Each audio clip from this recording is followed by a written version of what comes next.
जैसे कि आप मेरी स्क्रीन पे देख सकते हैं कि आज हम कैपिटल एडजस्टमेंट कर रहे हैं रिटायरमेंट ऑफ पार्टनर की। रिटायरमेंट ऑफ पार्टनर में हमारे पास कैपिटल की जब एडजस्टमेंट की हम बात करते हैं तो generally we have 5 cases. I am taking a first case first and in this case 100% ये बोर्ड के एग्जाम में केस पूछा जाता है और इसका स्कोप है 99% की यही केस आएगा बोर्ड के एग्जाम में, क्योंकि आप बहुत सारे प्रीवियस ईयर के पेपर्स जब खोल के देखेंगे तो आप देखेंगे कि ये question it is generally asked in the board exam, this type of question. So with capital adjustment, number 1, first capital adjustment में वो हमसे ये कह रहा है कि कैपिटल जो है न्यू फर्म की वो हमें गिवन है। बेटा जब भी ऐसा होता है कि मुझे नई फर्म की कैपिटल गिवन होती है तो उस केस में हमें क्या करना होता है उसे ध्यान से समझ लेते हैं एक बार। देखिए, जब भी मुझे नई फर्म की कैपिटल गिवन होती है तो हमें कैसे कैपिटल्स को एडजस्ट करना है, कैसे हमें क्वेश्चन करना है, आइए समझते हैं और सीखते हैं। जैसे कि आपको पता है कि मैं हमेशा कहती हूँ आप अपने 3 अकाउंट्स को साइमल्टेनियसली साथ में रन कीजिए, revaluation, partners capital and balance sheet, और आप अपने बेटरमेंट के लिए आप बैंक अकाउंट भी साथ में प्रिपेयर कर सकते हैं। इसके साथ साथ वर्किंग नोट्स का बनाना साथ साथ बहुत जरूरी है ताकि आपको एडजस्टमेंट करने में कोई भी दिक्कत ना आए। ठीक है, आइए एडजस्टमेंट समझते हैं। सबसे पहले एडजस्टमेंट को रीड करते हैं और देखते हैं क्या कह रहा है क्वेश्चन हमसे कह रहा है कि XYZ 3 पार्टनर्स हैं जो कि अपने प्रॉफिट को शेयर करते हैं प्रोपोर्शन ऑफ देयर कैपिटल में।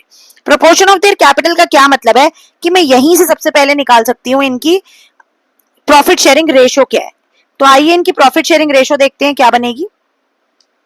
वर्किंग नोट्स बनाएंगे, उसमें आप लिखेंगे सबसे पहले ओल्ड रेशियो XYZ की अगर मैं एक ओल्ड रेशियो देखती हूँ तो वो बोल रहा है कि उनकी कैपिटल के प्रोपोर्शन में रहेगी, which means 90,000 is to 60,000 is to 30,000। अगर मैं इसे कट करूं तो इट विल बिकम 3 to 1। 3 के टेबल से सारे कट हो जाएंगे, 3 to 1 इनकी ओल्ड रेशियो आ जाएगी। ओल्ड रेशियो मेरे पास 3 to 1 आ गई है और मुझे क्वेश्चन में कह रहा है कि फर्म की जो गुडविल है वो 36,000 है। आप ध्यान से पढ़िए क्या लिखा है, फर्म की गुडविल 36,000 है और उसको कैपिटल अकाउंट्स में एडजस्ट करना है फ्यूचर रेशियो 3:1 में एक्स और जेड ने, क्योंकि वाई तो जो है वो रिटायर हो गया। Y के रिटायर होने के बाद न्यू रेशियो जो है वो X और Z के बीच में बच रही है, जो कि हमारे पास बच रही है 3:1। तो आइए यहां से हम X और Z का गेन निकाल लेते हैं। ठीक है, जो 2 मेन चीजें हमें चाहिए थी वो हमें मिल गई हैं। X और Z का जब मैं गेन निकालूंगी तो X गेन मेरे पास आ जाएगा 3/4 माइनस 3/6, जिसे मैं करके देखूंगी तो मेरे पास 1/4 आएगा। अगर मैं Z की गेन की बात करूं तो मेरे पास आ जाएगा 1/4 माइनस 1/6, जिसे मैं सॉल्व करूंगी तो मेरे पास आ जाएगा 1/12। इसका मतलब है मेरे दोनों पार्टनर्स जो है वो गेन कर रहे हैं, लेकिन मुझे फर्म की गुडविल दे रखी है 36,000 रुपए। आइए सेकंड ट्रीटमेंट करते हैं गुडविल का, जिसमें मुझे बता रखा है कि गुडविल फर्म की जो है, फर्म गुडविल ऑफ फर्म मुझे दे रखी है 36,000। इसका मतलब है कि अगर मैं इस गुडविल का ट्रीटमेंट करती हूँ तो मेरे को वाई की गुडविल निकालनी होगी। तो वाई गुडविल जो है वो 36,000 रुपए का 2/6 है, जिसका मतलब है कि वाई की गुडविल आ जाती है हमारे पास 12,000 रुपए।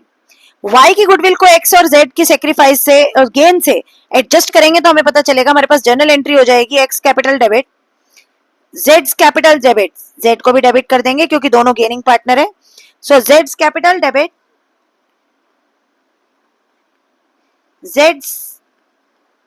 Z capital debit to Y's capital, क्योंकि gaining to sacrificing, gaining to retiring basically. ठीक है, ध्यान रखेंगे छोटी छोटी चीजें हैं।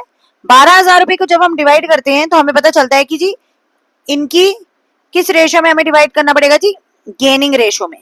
अगर मैं गेनिंग रेशियो निकाल के देखूंगी तो वो कितनी आ जाएगी जी, गेनिंग रेशियो 3:1 आ जाएगी जी। 3:1 आ जाएगी तो 3:1 के हिसाब से 9,000, 3,000 और 12,000 रुपए का जो है हमारे पास क्या आ जाएगा, इनका गुडविल का डिस्ट्रीब्यूशन आ जाएगा। गुडविल की डिस्ट्रीब्यूशन करने से पहले मैं हमेशा कहती हूँ आप अपने 1 मार्क अर्न कीजिए। आपको यहाँ कैपिटल्स दे रखी हैं, इसे as it is capital account में आप ट्रांसफर कर दीजिए। जब मैं इसे कैपिटल अकाउंट में ट्रांसफर करूंगी तो मेरे पास आ जाएगा बाय बैलेंस ब्रॉट डाउन। जब मैंने इनकी कैपिटल्स का बैलेंस ब्रॉट डाउन किया जो कि है 90, 60, 30, तीनों का बैलेंस ब्रॉट डाउन करने के बाद हम इनकी क्रॉस पोस्टिंग कर देंगे गुडविल की एडजस्टमेंट की, जिसमें आ जाएगा 9,000 रुपए वाई के अकाउंट में एक्स की वजह से और जेड की वजह से उसके अकाउंट में आ जाएगा 3,000 रुपए। जब मैं इसकी क्रॉस पोस्टिंग करूंगी तो मुझे पता चलता है कि 2 वाइज कैपिटल मेरे पास आ जाता है यहाँ 9,000 रुपए और यहाँ आ जाता है जेड में 3,000 रुपए। इस तरीके से मेरी गुडविल की एडजस्टमेंट करने के बाद क्विकली हम पहुंचेंगे अपनी अगली एडजस्टमेंट के ऊपर टाइम वेस्ट किए बिना। जब मैं देखूंगी नेक्स्ट एडजस्टमेंट तो मुझे दिख रहा है साफ साफ कि मुझे प्रोविजन की एक एडजस्टमेंट दे रखी है, provision to be increased to 10% of debtors. इसका मतलब है कि प्रोविजन जो है वो इंक्रीज हो गया to 10% of debtors. To 10% of debtors का क्या मतलब होता है, इस पॉइंट को ध्यान से समझिए। इंक्रीज्ड टू, टू जो है वो क्वेश्चन को बदल देता है, ठीक है। इंक्रीज्ड टू मतलब बढ़ के डेटर्स के 10% जितना हो गया है। इसका मतलब है कि अगर मेरे डेटर 21,000 रुपए के हैं तो डेट जो प्रोविजन है वो बढ़ के 21,000 का 10% हो गया है। तो यहां आप लिख लीजिए अपने लिए कि प्रोविजन जो है वो इंक्रीज होके डेटर का 10% हो गया है, जो कि 2100 रुपए है। एग्जिस्टिंग प्रोविजन मेरे पास कितना है, 1400 रुपए। इसका मतलब है मेरा प्रोविजन बढ़ा कितने से, 700 से। तो मैं रीवैल्यूएशन की डेबिट साइड में एंट्री डाल दूंगी, क्योंकि मेरी लायबिलिटी बढ़ी है कि प्रोविजन फॉर डेट 700 रुपए से मेरा प्रोविजन जो है वो बढ़ गया है। अब मेरा प्रोविजन अगर 700 रुपए से बढ़ गया है तो क्या मैं इसको डेटर्स में से माइनस करके दिखाऊंगी? बिल्कुल दिखाऊंगी। सेकंड ट्रीटमेंट यहां करूंगी मैं। डेटर्स मैंने लिखे यहां अपने 21,000 के, जिसमें से मैं अपना प्रोविजन, न्यू प्रोविजन जो बढ़ के 21 हो गया है उसको माइनस करके दिखाऊंगी, तो मेरा 18,900 जो है वो डेटर्स की वैल्यू आ जाएगी, ठीक है। अब ये करने के बाद हम टाइम बिल्कुल वेस्ट नहीं करेंगे, अपनी अगली एडजस्टमेंट पे आ जाएंगे। अगली adjustment, first and second adjustment हमारी डन है विथ टू एडजस्टमेंट्स। थर्ड पे आएंगे तो कहते हैं कि included in the value of sundry creditors was 2500 for an outstanding legal claim. एक आउटस्टैंडिंग लीगल क्लेम है जो हमने देखा है 2500 रुपए का, विच विल नॉट अराइज। इसका मतलब है ये एक ऐसी लाइबिलिटी है 2500 रुपए की जो कि अराइज ही नहीं होगी, जो कि खत्म हो गई है। अगर मेरी कोई लाइबिलिटी फिनिश हो जाती है तो वो क्या हो जाएगी, यहाँ पे कम हो जाएगी, खत्म हो जाएगी। तो क्रेडिटर मेरा 2500 रुपए से खत्म हो गया। जिसे समझ नहीं आया दोबारा पढ़ लीजिए स्टेटमेंट को। स्टेटमेंट कह रही है कि included in creditor 2500 for an outstanding legal claim will not arise. Not arise मतलब कि ये लाइबिलिटी फिनिश हो गई है और अब ये लाइबिलिटी अराइज नहीं होगी। इसका मतलब है मेरी क्रेडिटर जो है वो 2500 रुपए से कम हो गए हैं। अगर 2500 रुपए से कम हो गए हैं तो एक ट्रीटमेंट तो मैंने रिवैल्यूएशन में कर दिया, तो मेरा दूसरा ट्रीटमेंट क्या हो जाएगा कि मैं यहाँ पे क्रेडिटर्स लिखूंगी 16,600 माइनस जो अराइज ही नहीं हो रहा 2500 रुपए, उसको माइनस करके 14,100 हम यहाँ पे रिकॉर्ड कर लेंगे। इसके अलावा जल्दी से अपना ट्रीटमेंट नेक्स्ट करते हुए पहुंच जाएंगे। तो हम क्या देखते हैं जी, हमारी एडजस्टमेंट्स तो ऑलमोस्ट सारी हो गई हैं। हमें सिर्फ कैपिटल एडजस्टमेंट करनी है, जिसमें वो कह रहा है कि एक्स और वाई की total capital of new firm is given. अब देखिए मैं सारे अंडरलाइंस और सब कुछ हटा देती हूँ। आपके पास सिर्फ मैंने एक पॉइंट है जिसे हाईलाइट कर दिया है, देखिए हाईलाइटर से, जहां पे आपको ये बता रहा है कि हमारे पास टोटल कैपिटल नई फर्म की 1,20,000 रुपए। मैंने क्या कहा था जी, कैपिटल एडजस्टमेंट जो होगी पहली एडजस्टमेंट, उसमें आपको फर्म की कैपिटल गिवन होगी कि जी एक्स और जेड रिटायरमेंट के बाद अपनी नई कैपिटल जो है वो 1,20,000 रुपए रखेंगे। उसके लिए क्या करेंगे जी, सबसे पहले करते हैं जी रिवैल्यूएशन को क्लोज, क्योंकि रिवैल्यूएशन का हो गया काम खत्म।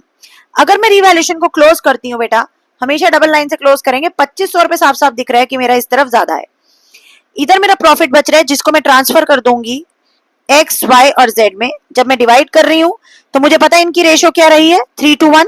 3:1 में 2500 रुपए में से माइनस करूँ 700 रुपए, तो मेरे पास बचते हैं 1800 रुपए। 1800 को जब डिवाइड करूंगी तो आ जाएगा 900, 600, 300। 1800 में से जब मैंने माइनस किया 900, 600, 300 मेरे पास बचा।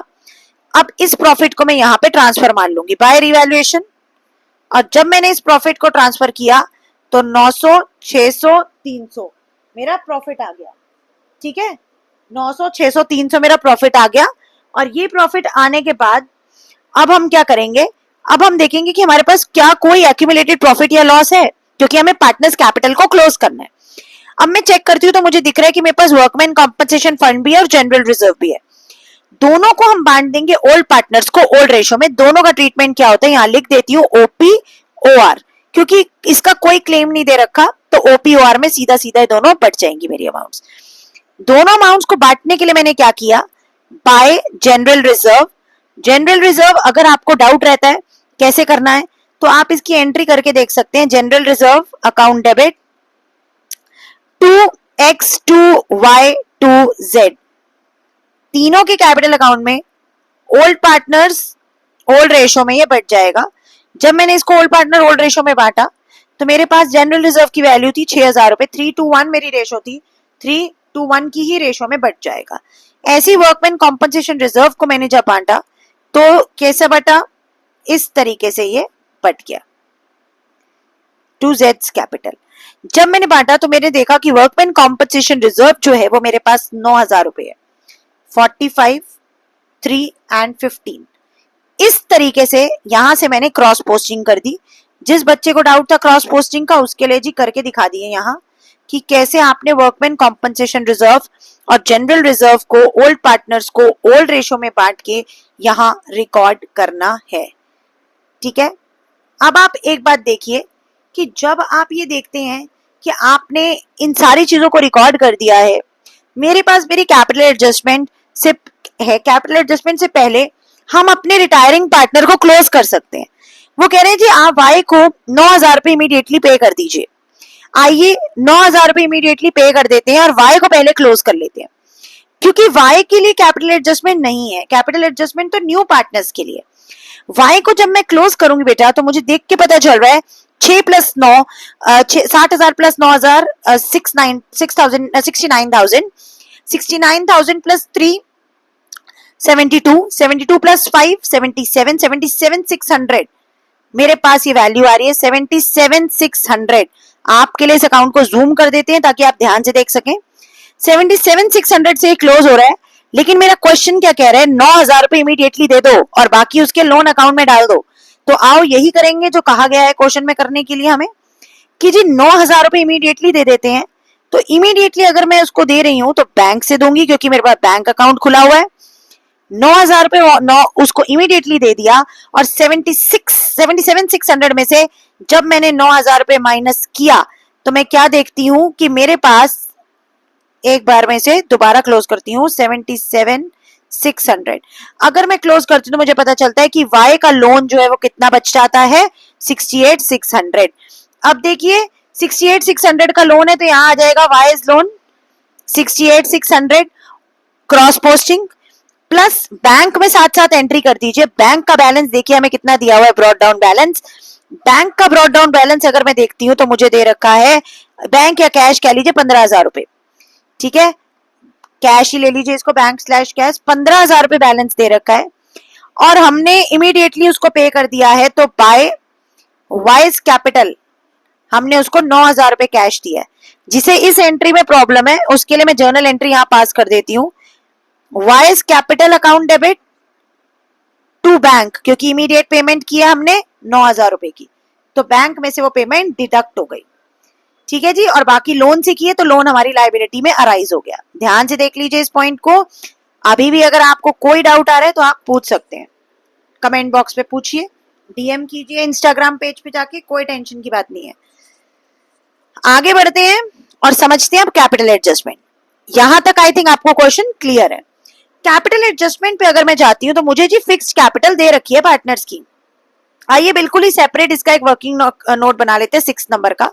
हमें कह रहा है जी कैपिटल आपको गिवन है पार्टनर्स की, तो अगर मुझे न्यू फर्म्स कैपिटल गिवन है, न्यू फर्म के पार्टनर्स कौन कौन है, एक्स एंड जेड, इन दोनों की नई कैपिटल तो मुझे बता दी कि 12 लाख रुपए है। और अगर इनकी कैपिटल 12 लाख रुपए है, इनका न्यू पीएसआर भी मुझे बता रखा है कि जी एक्स एंड जेड का न्यू पीएसआर है 3:1। जब मैं 3:1 में इस न्यू कैपिटल को बांटूंगी तो एक्स की न्यू कैपिटल कितनी आ जाएगी, 1,20,000 इंटू 3/4 जो कि इसको मिलेगा 90,000 रुपए। जेड की न्यू कैपिटल कितनी बन रही है कायदे से अगर हम देखें तो x is to z. X की अगर मैं देखूं तो मेरे पास न्यू कैपिटल बन रही है 90, और अगर मैं जेड की न्यू कैपिटल देखूं न्यू फर्म की तो जेड को कितनी कैपिटल लेकर आनी है नई फर्म में, 1,20,000 का 1/4 विच मीन्स 30,000 रुपीज। इसका मतलब है मुझे न्यू कैपिटल दोनों की पता चल गई कितनी है, एक्स और जेड की। एक्स और जेड की जब न्यू कैपिटल पता चल गई बेटा तो एक्स और जेड की न्यू कैपिटल इनका बैलेंस ब्रॉट डाउन बन जाती है। तो एक्स और जेड की न्यू कैपिटल कितनी आ गई? 90,000 और 30,000। इन दोनों की न्यू कैपिटल है, तो कैपिटल्स इनकी नई फर्म की है, तो कैपिटल अकाउंट का बैलेंस भी इनका यहां आ जाएगा, x and Z. X and Z की वैल्यू आ जाएगी कैपिटल की, और न्यू कैपिटल मुझे दे रखी है 1,20,000, वो तो 1,20,000 होगी क्योंकि नई फर्म की बैलेंस शीट बन रही है। ठीक है, देखिए बच्चों मैंने किस तरीके से कैपिटल को एडजस्ट कर दिया। लेकिन अब ये देखना बाकी है कि क्या कुछ ऐसा सरप्लस पैसा है जो एक्स को लेकर आना है, या कुछ ऐसा सरप्लस पैसा है जो वाई को वापस लेके जाना है। तो वो अब हमें बैलेंसिंग फिगर की फॉर्म में निकालना पड़ेगा। ठीक है, बैलेंसिंग फिगर जब हम निकालेंगे तो हमें पता चलेगा कि किस तरीके से एक्स और वाई में बैलेंस बचा है। अब मैं देख, कुछ भी स्पेसिफाइड अगर ना हो तो हम बैंक के थ्रू उनके बैलेंस को पूरा करते हैं, बट अगर यहाँ लिखा होता करंट अकाउंट से पास करिए एंट्री, तो आपको करंट अकाउंट से पास करनी पड़ती। अब मुझे देख के पता चल रहा है कि यहाँ पे डेबिट साइड जो है वो एक्स की ज्यादा है, तो दैट मीन्स कि उसकी क्रेडिट साइड में उसको कैश लेके आना है बाय कैश अकाउंट। कितना कैश लेके आना है? 600 रुपए कम पड़ रहा है जी। तो अगर ये 600 रुपए कम पड़ रहा है तो इस 600 रुपए की जी क्रॉस पोस्टिंग कर दीजिए। क्रॉस पोस्टिंग कर देंगे तो यहाँ आ जाएगा 2x कैपिटल, मतलब 600 रुपए एक्स को लेकर आना है। ठीक है, अब y का क्लोज करते हैं अकाउंट, तो हमें पता चल रहा है कि y को जो है, y का भी 33, मुझे यही साइड ज्यादा लग रही है 33, और यहां पे जो बैलेंस बच रहा है वो बच रहा है 200। इसका मतलब है z को सिर्फ 200 रुपीज लेकर आना है, तो 2z कैपिटल 200। इस तरीके से हमने क्या किया, उनकी न्यू कैपिटल निकाल ली कितनी है, और उस न्यू कैपिटल के हिसाब से ये कैश जो है ये बैलेंसिंग फिगर बन गया। This cash has become balancing figure. ध्यान से देख लीजिए। अब कैश अकाउंट का टोटल कर देंगे तो जी पता चल रहा है कैश अकाउंट का टोटल देख करके कि 15,800 और यहाँ बाय बैलेंस कैरेट डाउन मेरे पास बच रहा है 15,800 के बाद 6,800 का बैलेंस सीडी बच रहा है। अब 6,800 का जो मेरे पास बैलेंस सीडी है ये मेरा बैंक का बैलेंस है, जिसे बैलेंस शीट में पुट कर देंगे, या कैश का बैलेंस कह लो। 6,800 आ गया। इसके अलावा मेरे पास कुछ ऐसी आइटम्स थी जो बैलेंस शीट में स्टिल प्रिवेल कर रही हैं एसेट साइड पे, बट मैंने उनका ट्रीटमेंट नहीं किया, जैसे कि स्टॉक हो गया, मशीनरी हो गया, बिल्डिंग हो गया, तो इनकी वैल्यूज को हम एज इट इज यहाँ पुट कर देंगे। तो वही किया मैंने। स्टॉक 19,000, मशीनरी 58,000, बिल्डिंग आ गया जी 1,00,000। अब आप देख सकते हैं कि किस तरीके से मेरे पास सारी वैल्यूज आ गई हैं, और जब मैं टोटल करूंगी तो मेरे पास आ जाएगा 2,27,100 रुपए। 2,27,100 रुपए। इस तरीके से हम कैपिटल को एडजस्ट करते हैं, जहां हमें पार्टनर की कैपिटल गिवन होती है, न्यू फर्म की कैपिटल गिवन होती है। आप देखिए हमने इस तरीके से इस क्वेश्चन में सबसे पहले रिवैल्यूएशन अकाउंट बनाया। जूम करके सारे अकाउंट एक बार आपको दिखाएंगे। ये रिवैल्यूएशन अकाउंट है, ये पार्टनर्स कैपिटल अकाउंट है। ध्यान से देख लीजिए, कोई वैल्यू आपने ऊपर नीचे लिख ली है उसको ठीक कर लीजिएगा। ये बैलेंस शीट है, ये आपके पास बैंक अकाउंट है, ये आपका वर्किंग नोट है। क्वेश्चन बहुत इजी है, बस समझने की एक ट्रिक चाहिए हमें। अगर मुझे ये सारे स्टेप्स आते हैं तो आपको कोई भी गड़बड़ और गलती नहीं हो सकती। कैपिटल एडजस्टमेंट को ध्यान से फोकस कर लीजिए। ये रही आपकी कैपिटल एडजस्टमेंट। आई होप आपको क्वेश्चन समझ आया होगा। कोई डाउट है, कुछ आपको पूछना है तो आप कमेंट बॉक्स में पूछ सकते हैं। आपको जो डाउट है कमेंट करके आप पूछ सकते हैं, और डीएम भी कर सकते हैं। तब तक के लिए don't forget to subscribe, like, share my channel. Thank you.